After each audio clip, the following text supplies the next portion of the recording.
Добре дојдовте во уште една епизода на Кво вадис на Единствена Македонија. Јас сум Јанко Илковски и денеска ќе претрчаме околу глобусов од тука, околу него и назад тука, во неколку минути. Што е клучно, што треба да знаете? Јасно ви е дека на 8 мај ќе има голема промена, тектонска промена, политичка промена во Македонија.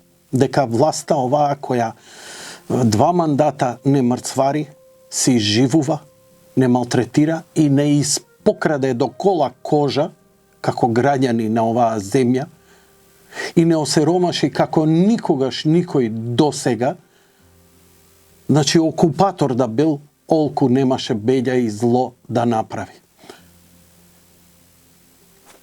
Што е важно сега?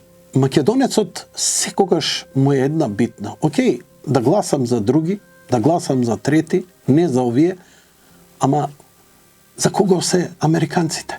За кого се германците? Италијанците? Холандјаните? Неле, тоа е опасно. Чекај, бугарите, треба ова да ги задоволиме. Видете, многу накратко ќе ви кажам. Клучниот проблем секогаш доаѓа каква е поддршката и општата финеса во политиката од Соединетите Американски држави.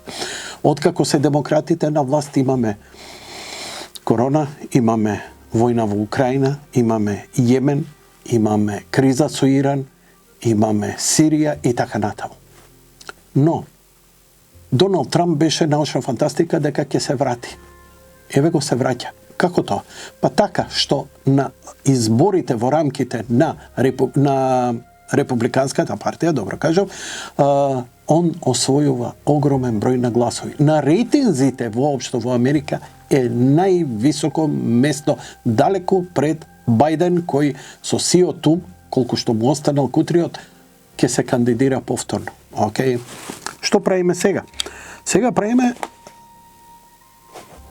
она што и кај нас се прави. Да го омаловажиш противникот, те криминалец е, те судови, се обидува судот во Колорадо да му забрани да се кандидира и да се гласа за него. Што значи тоа? Тоа е едноставно да му го тргнеш тлото под нозе за време на председателски избори. Цела една држава да не може да гласа за него и може би да има домино ефект кај повеќе држави да не му дозволат воопшто гласачите да гласаат за Доналд Трамп. 4 март, Врховниот суд на Соединетите Американски држави, врвното нивно правосудно, правно тело, донесе одлука дека Доналд Трамп може да се кандидира и да се гласа за него во Колорадо. Се друго ќе беше без преседан со далеку сежни последици, значи ќе ги видиме дефинитивно Доналд Трамп и Бајден повторно. Ќе видиме, доста интересно ќе биде со нивниот ум како ќе се држат. Најверојатно овие или ќе користат двојник или ќе го чипуваат, не знам што попаметно. Но во секој случај, клучната работа која ја кажува Доналд Трамп е дека ќе ја прекине војната во Украина и дека ќе ја спречи третата светска војна, која требаше да ескалира со ескалирање на ситуацијата во Украина, со распоредување на нуклеарни глави во Британија, во Полска, и испраќање трупи кои само што беше откриено дека германците договарале како да испорачат ракети со кои ќе се бомбардира Кримскиот мост. Ова го објави Russia Today и ова е шок на вистина. Директно вмешување и внесување на Германија во војна. Германците памтат како поминале во овие војни. Но, ако се спречат овие работи, ќе се спречи и клучниот конфликт, а тоа е Тајван. Тајван ќе биде голем залак и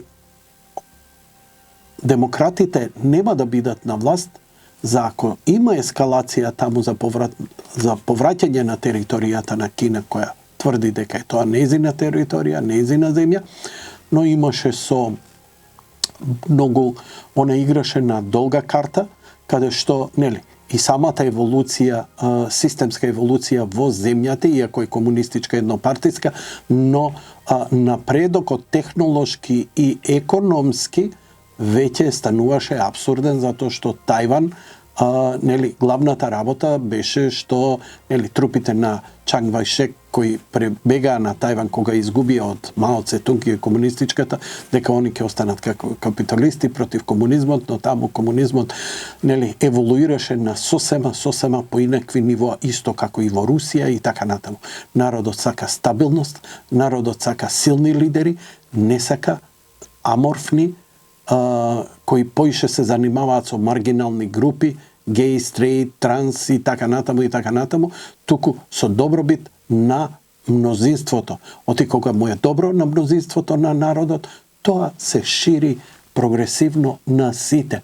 А ако идеш ти само на некои групи, тогаш тој проблем останува нерешен за сите други, а решен само за нив. И тогаш имаш голема нееднаквост и големо незадоволство. Но нив им одговара така, за да речат, ете, вие сте вакви, такви, вие ова, вие она. Гледате што им прават на децата. Педофилијата е како никогаш повеќе во порад. Сето тоа, со отворените граници, неколку милиони прелеани, тие ќе бидат гласачи за Бајден. Колку тоа ќе успее да влие, не знам, но само знам, исто како кај нас и таму, колку помасовно граѓаните на една земја излезат, толку потешко се прават манипулации. Па вие видите. Значи, иднината е светла и за новата власт во Македонија. Затоа што промената на власта во Соединетите Американски држави ќе доведе до релаксација на односите и притисоците, да се тера војна, да се тераат оние ригорозни агенди, каде што се толерираат сите можни насилства на имигрантите, да се држи локалното население, староседелците, оние што придонесуваат да се држат во страв и за врат.